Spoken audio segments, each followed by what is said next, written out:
जब food particle हमारे mouth के अंदर जाते हैं तो माउथ क्या करता है, टीथ उसको छोटे छोटे पार्टिकल्स में डिवाइड कर देता है, देन स्लाइवा उसमें मिक्सअप होकर उसको सॉफ्ट बनाने में हेल्प करता है। तो जब आपका food particle small and soft बन गया तो ईजिली वो ट्रैवल कर सकता है फ्रॉम फूड पाइप, माउथ से वो ट्रैवल करेगा through food pipe. Food pipe में क्यों ट्रैवल कर सकता है इजीली, क्योंकि अगर बड़ा होगा या फिर आपका सॉफ्ट नहीं होगा तो कहीं ना कहीं वो अटक जाएगा, स्टक हो जाएगा, फिर आपको पानी पी के उसको इजीली ट्रैवल कराने के लिए हेल्प करानी पड़ेगी। ठीक है, तो ये तो बात हुई हमारी माउथ की। तो माउथ हमारा कवर हो चुका है। माउथ में 3 चीज़ें हैं, teeth, tongue and the saliva from the salivary gland. ठीक है, ये चीज़ अभी यहाँ पे आगे डिस्कस करेंगे कौन सी ग्लैंड होती है। ठीक है, अब बात करते हैं हम माउथ के बाद जो सेकंड मेन पॉइंट है, इसको हम कहते हैं फूड पाइप या इसोफेगस। ठीक है, इसोफेगस या फूड पाइप का आपका बहुत बड़ा रोल है, क्योंकि ये आपका फूड को मुंह से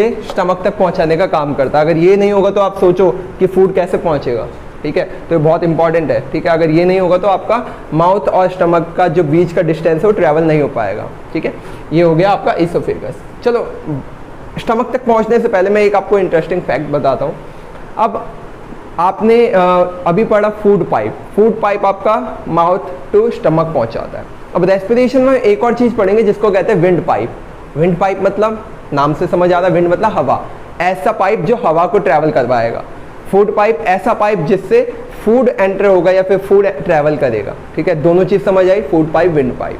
ठीक है, अब अगर मैं आपको बताऊं तो जो विंड पाइप होती है ना, तो बेटा विंड पाइप थोड़ा सा आगे होती है, यहाँ पे इधर की साइड होती है विंड पाइप। अगर मैं यहाँ पे देख रहा हूँ तो ये फ्रंट में जो मेरे आगे यहाँ पे होगा वो होगा विंड पाइप, इसके पीछे जो होगा वो होगा फूड पाइप। समझ आया, दोनों पाइप ऐसे हैं, ये विंड पाइप, ये फूड पाइप।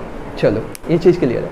अब हमारे मॉम डैड क्यों कहते हैं कि भाई खाते वक्त बोलना नहीं चाहिए, बोलते ना कि बड़े बुजुर्ग कहते हैं भाई खाते वक्त नहीं बोलना चाहिए, तो उनसे कभी पूछो क्यों भाई, ऐसा क्यों, है ना। मैं तो बोलूँगा, बट क्यों, उसका एक साइंटिफिक रीज़न है, कोई बताता नहीं क्योंकि उनको भी नहीं पता होता, पर साइंटिफिक रीज़न ये होता है कि आप जब खाते हो बोलोगे तो आपका माउथ और आपका मतलब ये विंड पाइप भी ओपन हो सकता है।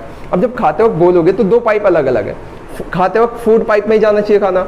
अब जैसे आप बोलोगे विंड पाइप भी ओपन हो गया, और अगर वो फूड गलती से विंड पाइप में चले गया तो डेथ भी हो सकती है, पता आपको, क्योंकि विंड पाइप में केवल मतलब ऑक्सीजन और CO2 का ही एक्सचेंज होता है, गैसेस का एक्सचेंज होता है, वहाँ पे फूड नहीं जाना चाहिए।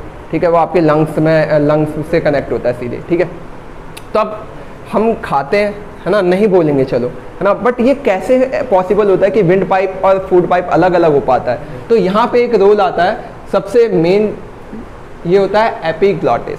ठीक है, एपिग्लॉटिस का काम क्या होता है, एपिग्लॉटिस एक तरीके का एक डोर टाइप मान लो।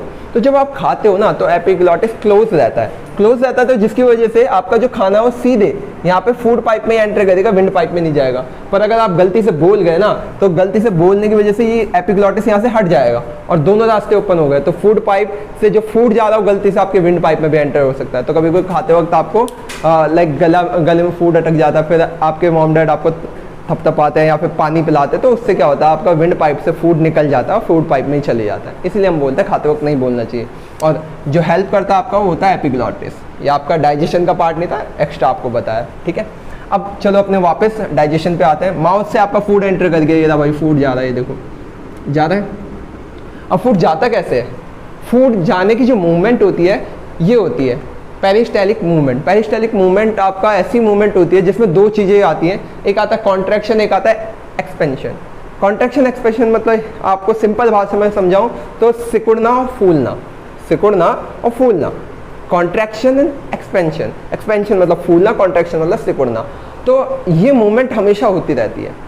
ठीक है, अब ये मूवमेंट आपके डाइजेशन में कंप्लीटली सभी जगह होगी, ये चीज़ है ना, पेरिस्टालिक मूवमेंट हर जगह ही होगी, contraction and the expansion of the muscles. ठीक है, अब ये होना क्यों इंपॉर्टेंट है, जैसे मान लो भाई कि मैं यहाँ दिखाता हूँ आपको, ये ना मान लो ये फूड पाइप है, यहाँ से फूड एंटर किया। अब ऐसा क्यों नहीं है कि ग्रेविटी से सीधे डायरेक्टली नीचे गिर गया, ऐसा हो सकता है ना। जैसे मान लो मैंने क्या किया, यहाँ से एक पाइप लिया, यहाँ से मैंने कुछ चीज़ डाली, फिर डायरेक्टली नीचे जा सकता है ना, वो ऐसे क्यों कॉन्ट्रैक्ट एक्सपेंड ऐसे क्यों हो रहा है, दब रहा है फिर खुल रहा है, दब रहा खुल रहा है, ऐसा क्यों हो रहा है। ठीक है, इसका एक सिंपल और लॉजिकल आंसर ये है कि अगर मान लो मैंने खाना खाया, कभी कभी आपने देखा बेड पे आप लेटे लेटे खाना खाते हो, है ना, ऐसे भी होता है। और छोटे बच्चे तो खेलते खेलते खाना खाते हैं, है ना, कभी कलामंडी खाते हैं। अब मान लो आप उल्टे हो रखे हो और आपने गलती से खाना खाया, तो क्या खाना आपके मुंह से वापस आता है? या आप लेट रखे हो और आपने खाना खाया, क्या आपका खाना पेट तक नहीं पहुंचता? क्या वो ऐसे ही बीच में रहता है जब तक आप यूँ सीधे खड़े नहीं होते? नहीं, ऐसा नहीं होता, खाना आपके स्टमक तक पहुंच जाता है। अब वो कैसे पॉसिबल है? अब अगर हम ग्रेविटी की बात करें, अगर आपका फूड पाइप से ट्रैवल करता बाय ग्रेविटी, तो अगर आप उल्टे हो, मान लो आप पेट से लटके और आपने कुछ खा लिया गलती से, तो वो तो वापस आपके मुंह से निकल आता है ना, क्योंकि ग्रेविटी डाउनवर्ड होती है ना, डाउन टू दी मतलब अर्थ के साइड लगती है, ठीक है। या फिर आप लेटे हुए हो तो फूड आपका ट्रैवल कर ही नहीं पाता, क्योंकि आप जैसे खाते तो वहीं पे स्टक हो जाता है जब तक आप यूँ सीधे खड़े नहीं होते। समझ आया? तो यहाँ पे आपका पेरिस्टैलिक मूवमेंट बहुत ही ज़्यादा हेल्पफुल होता है। जब आप लेटे हो या उल्टे भी हो तो भी आपका वो मूवमेंट चलता रहेगा और फूड ट्रैवल करता रहेगा, ठीक है। तो इसलिए पेरिस्टैलिक मूवमेंट बहुत इंपॉर्टेंट है। समझ आया? नहीं तो ग्रेविटी से ही सब कुछ चले जाता है नीचे, तो पॉसिबल नहीं है, ठीक है। अब यहाँ से मूवमेंट करते करते करते करते फूड आया आपका स्टमक में। स्टमक जे शेप का होता है, ठीक है, जे देखा होगा, जे फॉर जोकर, वही वाला, ठीक है। तो स्टमक उसी टाइप का होता है। और यहाँ पे मैंने एक्स्ट्रा चीज़ लिखी है डायफ्राम, तो इसका यूज़ नहीं है, डायफ्राम हम पढ़ेंगे रेस्पिरेशन में, बस बॉडी पार्ट में था तो आपको बता दिया, ठीक है। अब जे शेप का आपका स्टमक होता है, जिसमें आपका मेजर रोल होता है 3 चीज़ों का, HCl, म्यूकस एंड और क्या, HCl, म्यूकस और आपका ये रहा पेप्सिन, यहाँ लिखा हुआ है पेप्सिन, ठीक है। तो स्टमक में गैस्ट्रिक ग्लैंड्स होती हैं। गैस्ट्रिक ग्लैंड्स आपका 3 चीज़ों को रिलीज करने में हेल्प करती हैं, पेप्सिन, HCl की फुल फॉर्म होती है हाइड्रोक्लोरिक एसिड, या इसको कहते हैं म्यूरेटिक एसिड, मतलब हाइड्रोक्लोरिक एसिड से आप जानते हो उसको जनरली, क्योंकि HCl की फुल फॉर्म भी होती है, HC मतलब हाइड्रोक्लोरिक, है ना, सॉरी HCl फुल फॉर्म ये होती है हाइड्रोक्लोरिक एसिड, ठीक है।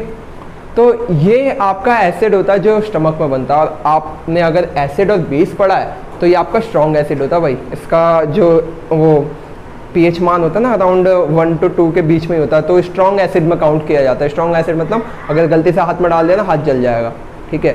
तो हाथ जल जाएगा तो पेट क्यों नहीं जल रहा भाई? पेट में तो हम HCl को लेके घूम रहे हैं ना, तो पेट भी जल सकता है। और पेट जल गया तो फिर पूरा का पूरा आपका बॉडी भी जल सकता है, क्योंकि पेट से ही तो निकल रहा है, ठीक है। तो अब समझते हैं क्यों नहीं जलता। म्यूकस सुन रहे हो?